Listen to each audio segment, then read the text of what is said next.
Hey everyone, welcome to today's Explainer. Today, we're unpacking a deeply important and honestly sobering chapter of our past, the origins of racial slavery in the Americas. As history students, we really need to understand exactly how the demand for colonial wealth led to the deliberate construction of hereditary racial slavery. I want to be clear right up front, this oppressive system didn't just naturally happen, and it wasn't an accident. It was purposefully built. So let's get right into it. Okay, really quickly, here is our roadmap for this explainer. We're going to cover the drive for wealth, commerce and Atlantic trade, the demand for labor, enduring the Middle Passage, constructing hereditary racial slavery, and finally, a quick recap and final question. We are essentially tracing the direct cause and effect from European economic ambitions all the way to a brutal race-based labor system.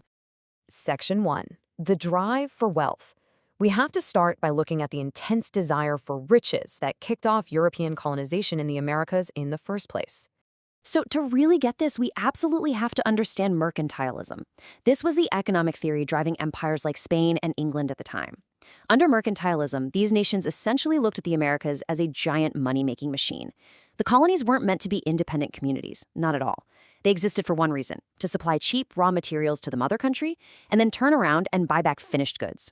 It was this totally closed loop, perfectly designed to make the home country as incredibly rich as possible. And this massive drive for wealth relied heavily on what we call cash crops. You know, the early colonists didn't exactly find the mountains of gold they were dreaming of, but they found something arguably just as valuable. Down in the Caribbean and South America, it was sugar. Up in the Chesapeake colonies of Virginia and Maryland, it was tobacco. European markets became absolutely addicted to these goods, making them absolute moneymakers that completely fueled the rapid expansion of these empires. Moving to Section 2, Commerce and Atlantic Trade. Let's take a look at how these European empires violently and aggressively controlled the trade of those valuable crops. England, for instance, wanted a total undisputed monopoly. So starting in the mid-1600s, they passed a series of laws called the Navigation Acts.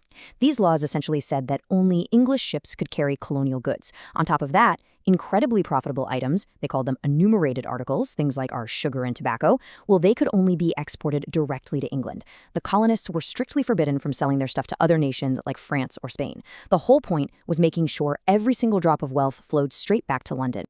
All right, it's time for a quick pause check to make sure we're tracking with the economics here. Why did European mother countries restrict colonial trade so strictly? Just take a second and think about it. Okay, so the immediate reasoning goes right back to that definition of mercantilism we literally just talked about. The home countries wanted to completely monopolize the wealth. By legally forcing colonies to trade only with them, they basically guaranteed that the immense profits from American land stayed entirely within their own borders, effectively locking out any rival empires. That brings us to Section 3. The demand for labor. Because a massive economic engine like that, it requires an overwhelming amount of human labor to keep it running. Growing cash crops like sugar and tobacco was definitely profitable, but it was also incredibly labor-intensive. Think about it. Workers had to literally clear massive tracts of dense forests entirely by hand. Then they had to meticulously tend to the fragile young plants out in the fields. Finally, they had to harvest and process the crops. We're talking about boiling sugar in scorching, highly dangerous mills or packing tobacco into incredibly heavy wooden barrels inside sweltering drying barns. It required a massive, constant workforce for every single step of the whole shebang. And this brilliantly, but tragically, illustrates what the European planters viewed as their labor problem. Initially, they tried forcing Native Americans to do this grueling work, but native populations fiercely resisted domination and were simultaneously being devastated by imported European diseases like smallpox. So the English shifted gears. They turned to white indentured servants, mostly poor workers from England who signed contracts to work for a set number of years in exchange for a ticket to America. But here's the catch. They were temporary. Once their contracts ended, they demanded their own land, their own farms, and their own opportunities. The planters didn't want that. They wanted a permanent, entirely controllable workforce. Section 4. Enduring the Middle Passage. To solve this insatiable demand for permanent labor, Europeans turned to an absolutely horrific system. European powers began exploiting the existing African slave trade, escalating it into this massive, completely unprecedented global system of forced labor. They built coastal slave factories, places like Elmina Castle in present-day Ghana. What originally started as a trading post was converted into a dark, terrifying holding pen. Captured African people were forced into these dungeons for weeks, sometimes months, just waiting in the dark for ships to arrive. For many, that terrifying dungeon was the very last sight of their home continent. Think about the numbers 1 to 2. That's how many agonizing months enslaved people spent trapped in the transatlantic crossing known as the Middle Passage. By 1625, over 325,000 Africans had been shipped across the ocean, a number that would eventually swell into the millions. They were forced to endure shockingly brutal, cramped and unsanitary conditions. Tragically, thousands upon thousands perished before the ships even reached the shores of the Americas.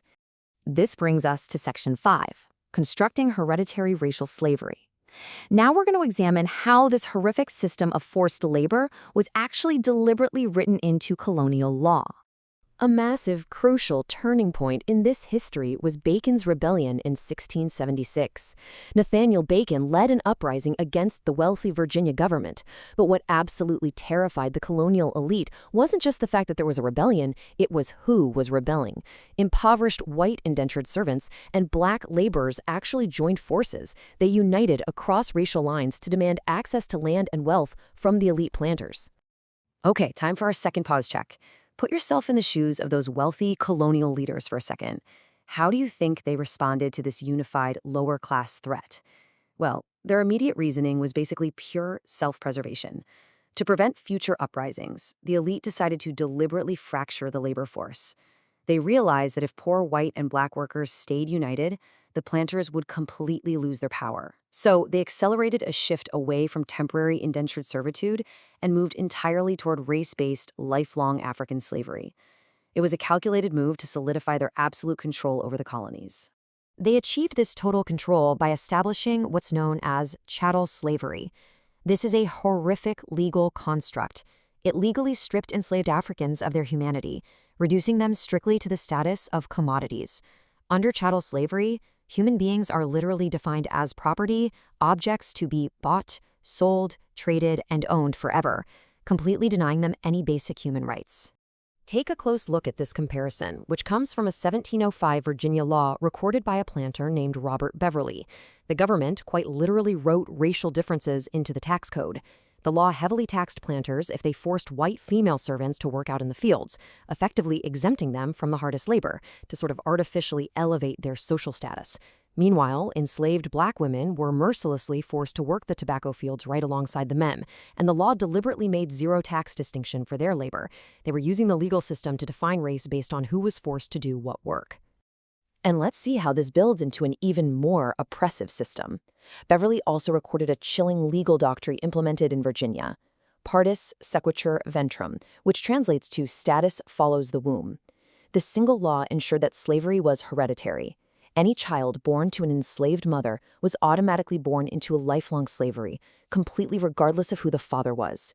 For colonial planters, this guaranteed a self-replenishing, permanent labor force, legally trapping generations of people in bondage.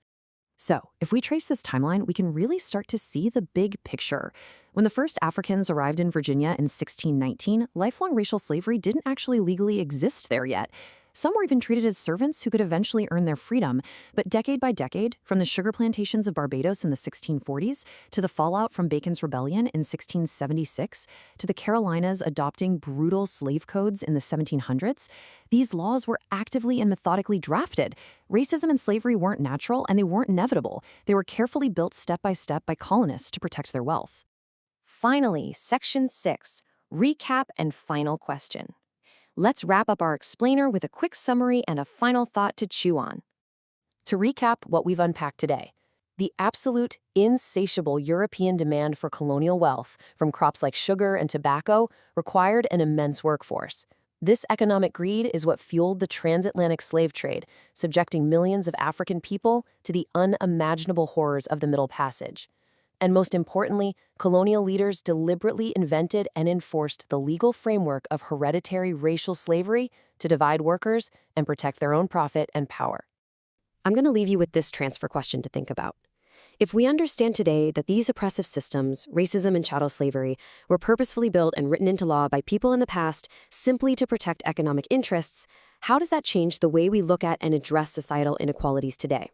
It's a pretty crucial question as we continue to study our history.